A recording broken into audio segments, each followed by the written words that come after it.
剛剛當爸爸的 OpenAI 執行長 Sam Altman 在 Business Insider World 的採訪中，被問了一個震撼全場的問題：你會讓自己的孩子學什麼，才能確保他在30年後不被 AI 取代？而他的答案推翻了所有人的認知。Sam 的5個反常識答案。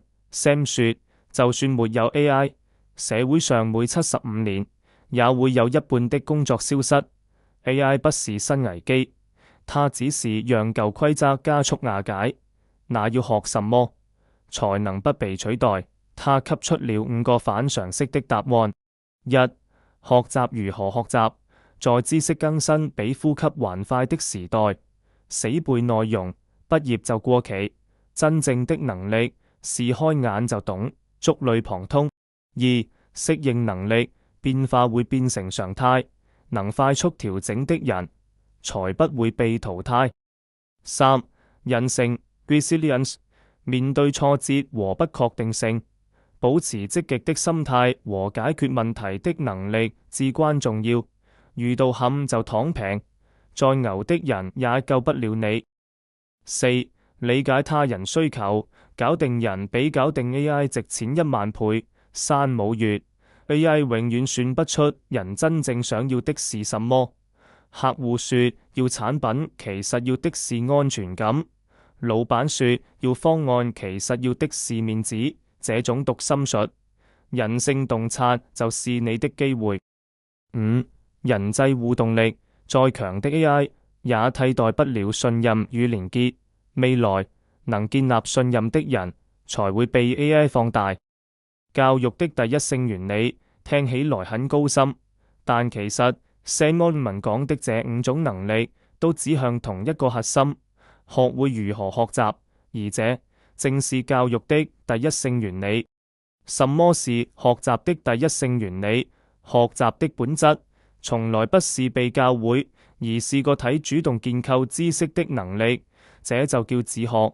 任何被動學習的系統最終都會被 AI 取代，只有能引發主動學習的系統才會讓人類持續進化。在 AI 時代，自學不等於一個人孤獨學習，而是有能力讓自己學會任何新事物。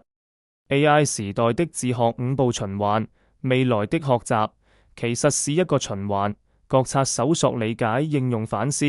你覺察自己不懂，代表你開始提問；你能找到學習資源，代表你具備搜索能力；你能聽懂、能拆解，代表你有思維結構；你能應用、能創造，代表你在遷移知識；你能反思、能修正，代表你在真正成長。AI 不會替你學，但晒可以讓你更快進入這個循環。